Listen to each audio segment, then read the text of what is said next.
If you don't know what's going on in Nigeria, your media sources suck. You are in a bubble. And again, I'm not a Christian, but they are systematically killing the Christians in Nigeria. They've killed over 100,000 since 2009. They've burned 18,000 churches. This is so much more. These are their Islamists, Boko Haram. Nigeria slams recent accusations from the US's political right that a Christian genocide in Africa's most populous country has escaped global attention. Republican lawmaker Ted Cruz wants to sanction Nigerian officials for supposedly facilitating mass murder. Abuja says that it is the target of political games and ignorance. There are disturbing reports of Christians being murdered in Nigeria. Stories now spreading through U.S. media and echoed by prominent American politicians. Some of those same voices, critics note, have also amplified claims about white persecution in South Africa that many in Africa decry as propaganda. That history doesn't automatically invalidate what they are saying now, but it does demand we interrogate the narrative with care. At the same time, Nigeria's government has forcefully rejected the allegation of a coordinated faith-targeted campaign, calling it ludicrous, politically motivated, and a convenient way to distract global attention from the mounting suffering in Gaza. Between these clashing storylines, alarm from abroad and dismissal at home, lies a fog of grief, fear, and contested data. So which is it?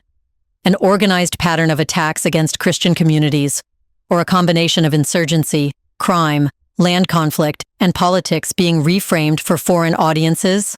In this video, we open the file, follow the evidence, and ask the only question that matters: what really happened and which side of the story is correct? Let's get started.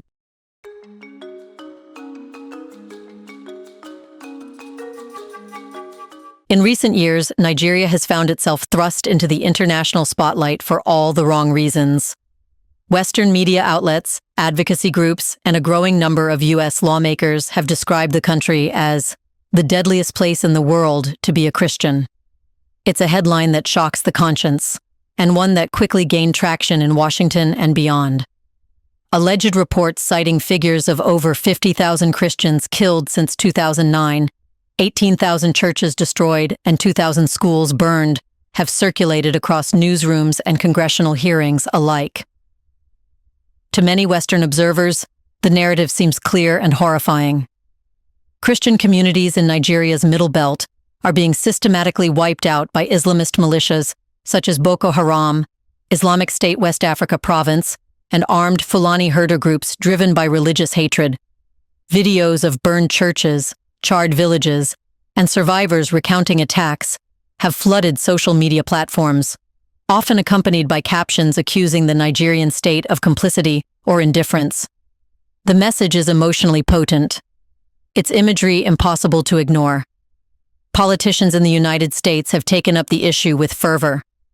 Introduced the Nigeria Religious Freedom Accountability Act of 2025, aiming to sanction Nigerian officials alleged to have enabled or ignored the persecution of Christians. Lawmakers Riley Moore and Chris Smith demanded that Nigeria be redesignated as a country of particular concern under U.S. law, a move that would allow Washington to impose economic and diplomatic penalties. In advocacy circles, these claims have become rallying cries for Christian organizations seeking to raise awareness and funding around global persecution. The narrative resonates because it appeals to a deep emotional instinct: the image of faith communities under siege, suffering for what they believe. But this very emotional power is what makes the issue complicated. Nigeria's government and several African scholars argue that the Western narrative, while built on real tragedy, is selective, misleading, and politically motivated. Nigeria's Foreign Minister, Yusuf Tuggar, has been at the forefront of countering these accusations. In interviews and press statements, Tuggar has insisted that the violence in Nigeria is real but not religious. According to him, it is the convergence of extremism, organized crime, ethnic tensions, and land competition intensified by climate change and population growth. Framing the crisis as an attack on Christians, he argues, oversimplifies a national tragedy into a sectarian narrative that serves foreign political goals more than Nigerian realities. For Abuja, these claims serve three strategic purposes for Western actors. First, they aim to undermine Nigeria's credibility just as the country gains greater diplomatic influence, especially after it publicly supported a ceasefire in Gaza and challenged Western silence on Palestinian suffering. Second, they seek to reassert Western moral dominance in African politics, painting African states as incapable of protecting minorities without external guidance. Third, they serve as fuel for Christian right lobbying in the U.S., where stories of persecution often mobilize political bases and donations. The Nigerian government's argument is not that Christians haven't suffered. They have deeply, but that these narratives turn national pain into propaganda. Nigeria, a nation of over 232 million people split roughly evenly between Muslims and Christians, is home to hundreds of ethnic groups with complex histories of coexistence and conflict. Abuja warns that turning every local or tribal clash into Muslim versus Christian rhetoric flattens a continent-sized country into a headline, erasing subtlety and deepening mistrust between communities that already live on edge. Still, official statements cannot erase the fear spreading through many Christian communities. In Nigeria's Middle Belt, spanning states such as Plateau, Benue, Nasarawa, and Kaduna, attacks on villages and churches have left behind haunting scenes of devastation. Congregations have been ambushed mid-service. Families have been slaughtered in night raids. Churches have been burned to ash. Survivors tell of militants shouting Islamist slogans, leaving no doubt about the immediate horror they experienced. For them, the government's explanation that this is merely about land disputes or criminality feels emotionally insufficient. But when researchers examine the broader data, a more complex pattern emerges.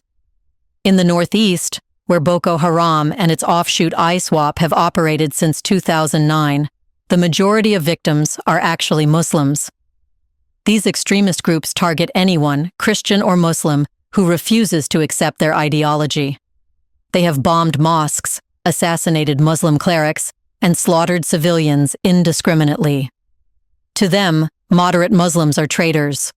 Christians are simply another category of infidel. In the Middle Belt, where the most visible Christian casualties occur, the conflict often arises between Fulani herders, who are predominantly Muslim, and sedentary farmers, many of whom are Christian. Yet this divide is not purely religious. It is environmental and economic. As desertification pushes herders southward, competition over dwindling water and fertile land intensifies. Religion provides the banners, but scarcity provides the fuse. Each side interprets the other's aggression through its own cultural lens. To farmers, the attackers are religious extremists. To herders, they are defenders of exclusionary ethnic control. Both narratives hold fragments of truth, but miss the deeper engine of survival and fear driving the conflict. Before we continue further, tell us, are you enjoying the video? If yes, please like and share the video and subscribe to our channel to watch more videos on Black Africa. Let's continue now. Numbers can tell any story the storyteller wants them to. Advocacy groups such as Open Doors and International Christian Concern have long tracked anti-Christian violence, counting deaths because of faith. They often rely on church networks, missionary reports, and survivor testimonies. Their tallies, while emotionally compelling, rarely undergo independent verification. By contrast, research institutions like the Armed Conflict Location and Event Data Project document all civilian fatalities in Nigeria, Christian, Muslim, or otherwise, and find that explicitly religious killings make up only a small fraction of total violence. Most deaths stem from banditry, extremism, and communal clashes that defy easy religious categorization. This discrepancy raises troubling questions. Some Western reports classify any attack in a predominantly Christian area as faith-based violence, even when ransom or resource theft was the motive. Others double-count victims from overlapping reports. The result is data that sounds precise. 50,000 dead, 18,000 churches burned. But it rests on shaky methodology. For Nigeria's government, these figures are not merely statistical errors. They have diplomatic consequences. When Western lawmakers cite inflated numbers to justify sanctions or condemnations, it shapes how investors, donors, and global media perceive the country. Abuja argues that this misrepresentation reinforces a narrative of African chaos and Christian victimhood that fits too neatly into Western moral storytelling. Now, to understand the situation honestly, one must accept contradictions. Nigeria's tragedy is both a story of targeted faith-based violence and one of broader societal collapse. It is a hybrid war of ideology, poverty, and politics, where religion functions as both a shield and a sword. Christians have been slaughtered, their churches razed, and their faith tested beyond imagination. But Muslims, too, have been massacred, branded apostates, and left to rot in refugee camps. In some regions, both groups suffer at the hands of the same gunmen. As a result, President Bola Ahmed Tinubu's administration has launched sweeping counterinsurgency and stabilization campaigns. Operation Hadin Kai in the northeast, Forest Sanity in the northwest, and Delta Safe in the oil-producing south. These operations have killed thousands of insurgents, dismantled dozens of armed networks, and reclaimed territory long lost to militants. Over 120,000 fighters and family members have surrendered, and communities once under siege are slowly reopening markets and schools. Yet for those still grieving, progress feels abstract. Numbers cannot console the mother who lost her child in a night raid, or the imam who saw his mosque blown apart. Whether the attacker screamed, "Allahu Akbar," or demanded a ransom doesn't change the reality. Ordinary Nigerians are trapped between the government's slow bureaucracy, extremist brutality, and the world's indifference. So where does the truth lie? The uncomfortable answer is in between. There are patterns of attacks against Christian communities that cannot be dismissed, but there is no credible evidence of a coordinated, state-backed campaign or a deliberate extermination plan. The violence is not fictional, but neither is it one-sided. Nigeria's wounds are political, social, and environmental before they are religious. The global debate around this issue says as much about Western perception as it does about Nigerian reality. For U.S. lawmakers, invoking Christian suffering in Africa appeals to domestic voters and reinforces a sense of moral guardianship. For Nigerian officials, denying any religious framing protects national unity, but risks underestimating the emotional scars left on Christian communities. Both narratives are partial truths, locked in a tug-of-war over moral authority. Now, there is no denying that Christian communities in Nigeria have endured unimaginable horrors. The images of burned churches and grieving families are real, not fabricated. But to describe Nigeria's turmoil purely through the lens of faith is to miss its full dimensions. The violence tearing through its villages is a storm of history, climate, politics, and desperation, where religion serves as both motive and mask. The West's emotional investment in this narrative may be sincere, but it is also selective. The Nigerian government's rebuttal may be defensive, but it is not entirely wrong.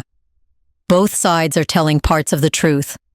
Between them stands a wounded nation whose people, Christian, Muslim, and otherwise, continue to pay for the world's indifference. Do you believe Western media truly cares about Christian lives in Nigeria, or is this another example of selective outrage to push a political agenda? Could the Nigerian government be hiding the scale of violence, or are Western politicians exaggerating it for influence? In the comments section, share your thoughts on when both Christians and Muslims are dying in the same attacks. Can we really call it religious persecution? Or is this a deeper national crisis? Do you want to watch more videos like this one? If yes, subscribe to our channel and press the bell icon next to it. We bring videos on Black Africa, its history, rich arts and culture, and things the world should know about. Thanks for watching, and until the next video, stay tuned.